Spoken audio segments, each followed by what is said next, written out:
दोस्तों वार्डरोब को इंस्टॉल करते वक्त कारपेंटर कुछ ऐसी मिस्टेक छोड़ देते हैं जिसके कारण आपको वार्डरोब में बार बार परेशानी आती है। आपको बार बार कारपेंटर को बुला के उसको रिपेयर एंड मेंटेन करवाना पड़ता है। आज की वीडियो हम लेके आए 7 ऐसी कॉमन मिस्टेक जो इंस्टॉलेशन के वक्त ही लोग कर देते हैं। उसको आप कैसे अवॉइड कर सकते हो वीडियो में पूरा जानने वाले हैं, तो वीडियो को पूरा एंड तक देखिएगा। दोस्तों पहली मिस्टेक होती है कि वार्डरोब का जो शटर बनने वाला है, क्योंकि वो लंबी हाइट का होता है, तो ऐसे में उसका जो थिकनेस है आपको वो मिनिमम 22 से 25 mm का लेना चाहिए। कई बार हम ब्लॉक बोर्ड जो यूज करते हैं काफी थिन वाला 18 mm तक का यूज कर लेते हैं। ऐसे में वार्डरोब शटर के अंदर बैंड होने के चांसेस ज्यादा रहते हैं। अगर आप थोड़ा थिक डोर यूज करेंगे तो बैंड होने की टेंडेंसी कम हो जाएगी। साथ ही अगर आप काफी लंबा शटर यूज कर रहे हैं अपनी वार्डरोब के लिए, तो ऐसे में आप डोर स्ट्रेटनर भी इंस्टॉल करवा सकते हैं। डोर स्ट्रेटनर इंस्टॉल करने से क्या होता है कि आपका डोर के अंदर बैंड होने के चांसेस बिल्कुल खत्म हो जाते हैं। तो दोनों मिस्टेक को आपको अवॉइड करना चाहिए। साथ ही अगर मटेरियल की बात करें तो आपको हमेशा शटर के लिए ब्लॉक बोर्ड काम में लेना है, प्लाईवुड काम में नहीं लेना है, क्योंकि प्लाईवुड के अंदर बैंड होने के चांसेस ज्यादा रहते हैं। अगर आप ब्लॉक बोर्ड और प्लाईवुड के बारे में डिफरेंस समझना चाहते हो तो हमारा ये वाला वीडियो आपको नजर आ रहा है, इसको जाके जरूर देख सकते हैं। दोस्तों अगली बहुत ही कॉमन मिस्टेक जो ज्यादातर कारपेंटर करते हैं वो ये करते हैं कि जो हिंजेस रहते हैं हमारे, जैसे यहाँ पे हिंजेस लगे हुए हैं ये, तो उसमें 3 स्क्रू के लिए स्पेस रहता है, तो उसमें 2 ही स्क्रू कर देते हैं, 1 स्क्रू छोड़ देते हैं।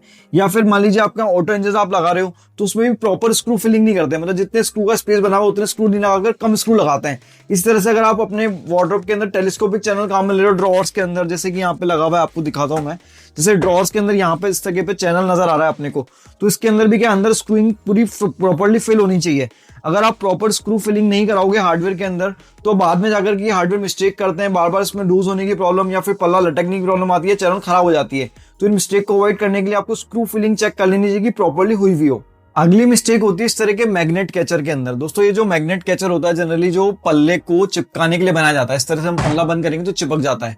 दोस्तों अगर आप ऑटो हिंजेस काम में नहीं लेने वाले हो, जो ऑटो कब्जे आते हैं, उसकी जगह अगर आप सिंपल इस तरह के एल हिंजेस काम में लेने वाले हो अपनी वार्डरोब के अंदर, तो आपको इस तरह के मैग्नेट अपनी वार्डरोब में लगाने रहते हैं ताकि आपका पल्ला जो है वो बंद रहे, एट अ टाइम खुले ना।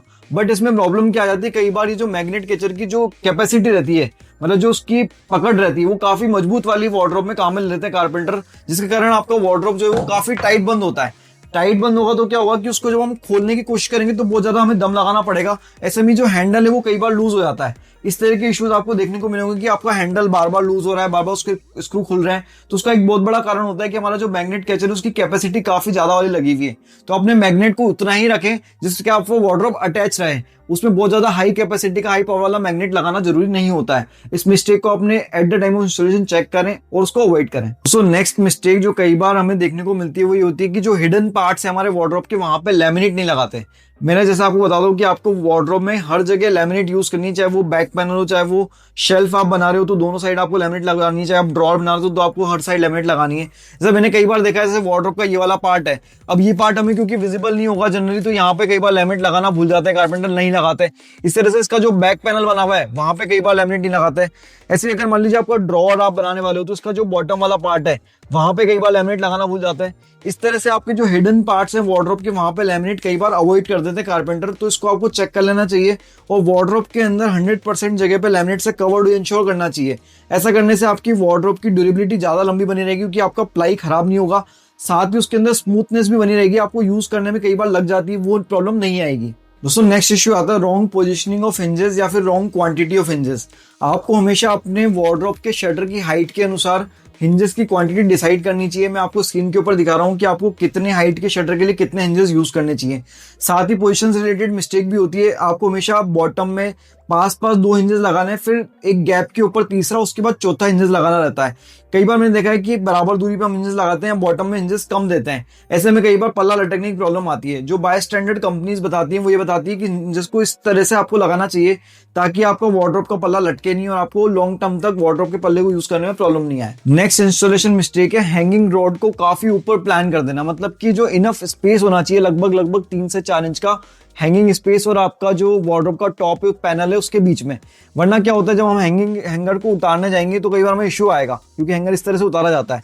तो आप हमेशा इंश्योर कीजिए कि ये स्पेस सफिशिएंट बना हुआ हो, वरना ये इशू बहुत कॉमन देखने को मिला है कि बार बार हैंगर को यूज करना बहुत टिपिकल हो जाता है।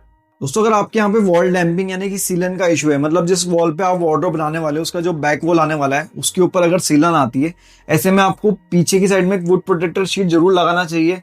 डायरेक्टली जो आपका प्लाई है वो सीलन के कांटेक्ट में नहीं आना चाहिए। ऐसा होता है तो कई बार उसके अंदर जो प्लाई है वो गल जाती है, सड़ जाती है, या फिर कई बार टर्माइट डेवलप हो जाता है। ऐसे में अगर आप इस तरह की वॉल के ऊपर अपना वार्डरोब प्लान कर रहे हो तो इस बात का जरूर ध्यान रखें। साथ ही मरीन कोट करके प्रोडक्ट आता है, इसके ऊपर आप जो बैक पैनल उसके ऊपर मरीन कोट की कोटिंग कर सकते हो ताकि वो एडिशनल उसके अंदर वाटर प्रूफिंग हो जाए।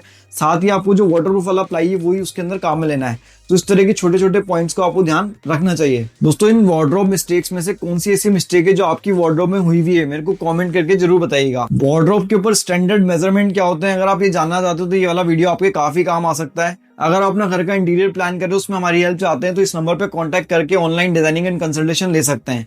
आज का वीडियो आपको कैसा लगा कमेंट करके बताइएगा। वीडियो अच्छा लगा तो दोस्तों के साथ शेयर जरूर कीजिएगा। Thank you so much.